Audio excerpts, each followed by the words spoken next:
कानी बहू। किशोरी लाल जी के बेटे राघव की शादी की बात जगह जगह चल रही थी, लेकिन किशोरी लाल जी को कोई लड़की पसंद ही नहीं आती थी। और उसकी एक ही वजह थी, किशोरी लाल जी का लालची होना। उनको लड़की वालों से मोटा दहेज चाहिए था और इसी चक्कर में एक दिन वो एक बहुत पैसे वाले के घर अपने बेटे का रिश्ता लेकर पहुंचे। उस आदमी का नाम था ओम प्रकाश। देखिए किशोरी लाल जी, मेरी एक ही बेटी है और मेरी सारी संपत्ति जायदाद सब कुछ मेरी बेटी नैना का ही है। पापा, नाम से लगता है बहुत खूबसूरत होगी। कितना अच्छा नाम है ना, नैना। वैसे बात तो सही है आपकी।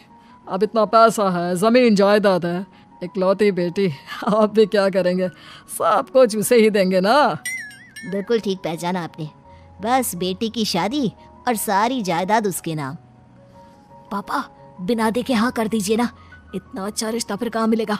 माला माल हो जाएंगे हम। मैं अपनी बेटी को बुलाता हूँ। अरे नहीं नहीं नहीं नहीं, आपकी बेटी का नाम नैना है, सुनकर ही लगता है बहुत सुंदर होगी। रहने दीजिए अंकल, मैं तो आपकी बेटी के नाम से ही इतना खुश हो गया हूँ कि उसे बिना देखे शादी करने को तैयार हूँ।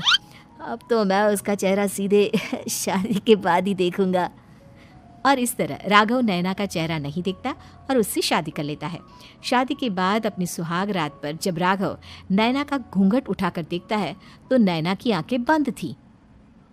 कितने खूबसूरत हो तुम नैना, जरा अपनी आंखें खोलकर मेरी तरफ देखो तो सही। नहीं, मुझे शर्म आती है। अरे, मैंने तुम्हें शादी से पहले भी नहीं देखा, और अब अगर तुम आंखें खोलकर मुझे देखोगी भी नहीं तो मुझे अच्छा कैसे लगेगा? इससे पहले कि नैना अपनी आंखें खोलकर राघव की तरफ देखती, अचानक से लाइट चली गई और राघव नैना को पूरी तरह से देख भी नहीं पाया। अगली सुबह नैना राघव के लिए नाश्ता बनाकर लेकर आई।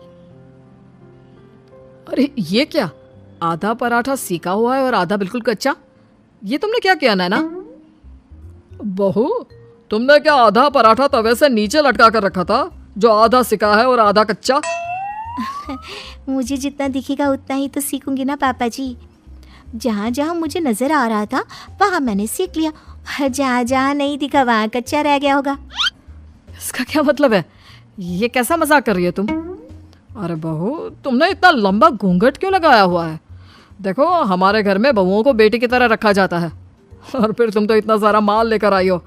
देखो, ये घूंघट डाल कर रखने की कोई ज़रूरत नहीं है। हाँ नैना, पापा जी ठीक कह रहे हैं, तुम तो आराम से रहो, अपना ही घर समझो। नैना अचानक से अपना घूंघट उठा लेती है। अरे ये क्या पापा, नैना की तो एक आंख फूटी हुई है। नाम से नैना, लेकिन ये तो कानी बहू निकली। मेरे साथ धोखा हुआ है, धोखा। बिना दिखाए अपनी कानी लड़की मेरे संग ब्याह दी। मुझे कानी बीवी नहीं चाहिए।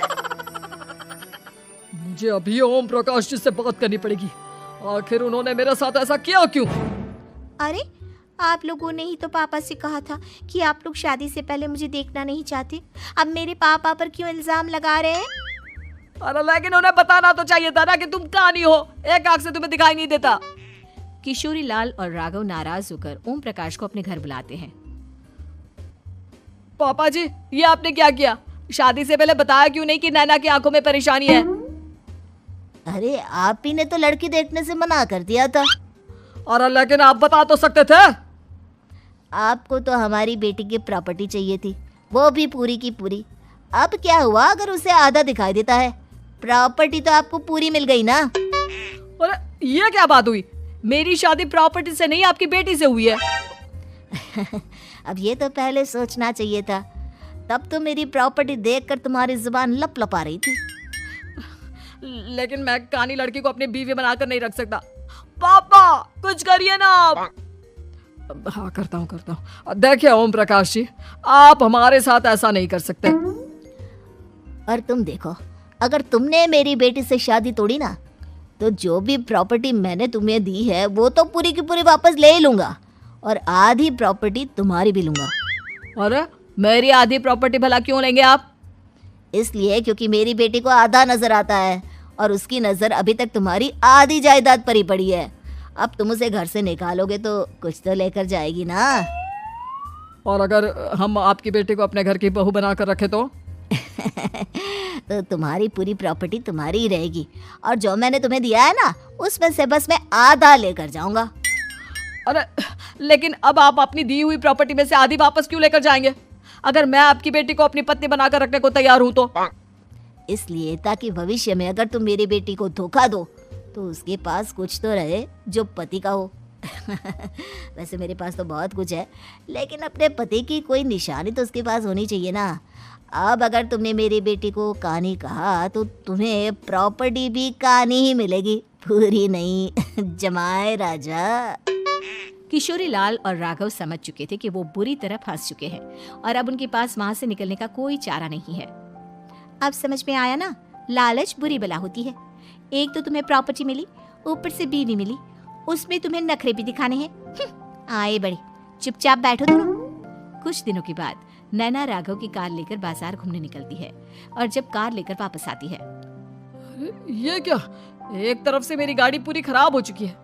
लगता है तुमने मेरी गाड़ी को किसी दूसरी गाड़ी के साथ एक्सीडेंट किया है। अरे अरे, कितना बड़ा नुकसान कर दिया तुमने बहू। वो क्या है ना पापा जी, मुझे एक आंख से दिखाई नहीं दे रहा था, सामने से गाड़ी आ रही थी। मुझे तो सिर्फ आधा ही दिखाई दिया और वो गाड़ी मेरी कार से रगड़ते हुए निकल गई। अब मैं क्या करूं बताओ? आप इसे ठीक कराने के पैसे कौन देगा? तुम्हारे पापा। तुमने मुझसे इस तरह से बात की? अभी रुको। नैना राघव की शिकायत ओम प्रकाश को कर देती है। देखो राघव, अब जो मेरी आधी प्रॉपर्टी तुम्हारे पास थी ना उसमें से आधी और मैं लेकर जाऊंगा, क्योंकि तुमने मेरी बेटी को डांटा। अरे नहीं नहीं पापा जी, गलती हो गई, माफ कर दो। गलती की तो कोई गुंजाइश ही नहीं। अगली बार मेरी बेटी को डांटा तो बची हुई आधी में से आधी और ले जाऊंगा।